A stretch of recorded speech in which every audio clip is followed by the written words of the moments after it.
कामकाज सल्लागार समिती बैठकीत आता कोकाटेंचा मुद्दा याच्यावर चर्चा होणार असल्याची माहिती समोर येते। बैठकीत आव्हाडांकडून कोकाटेंच्या राजीनाम्याची मागणी करण्यात येणार आहे।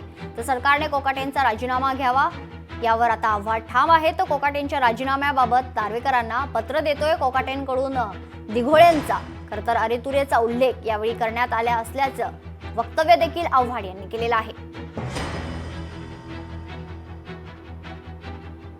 आता कोर्ट जेव्हा म्हणतं की संदेश देणं आवश्यक आहे तेव्हा विधिमंडळाचंही काम आहे की फसवणुकीच्या गुन्ह्यामध्ये प्रचलित कायद्यानुसार त्यांचा राजीनामा घ्यायलाच हवा। आणि ते मंत्री आहेत, ते नुसते आमदार असते तर ठीक आहे। मंत्रिमंडळात बसलेला मुख्यमंत्र्यांच्या बाजूला मांडीला मांडी लावून बसणारा माणूस हा कायद्याने गुन्हेगार सिद्ध झाला आहे अशा। आणि हे जे काय लिहिलेलं आहे त्यांच्या जजमेंटमध्ये, ते जजमेंटमधलं हे लिखाण हे थोडंसं अभ्यास करून त्याच्यावर निर्णय घेणं आवश्यक आहे।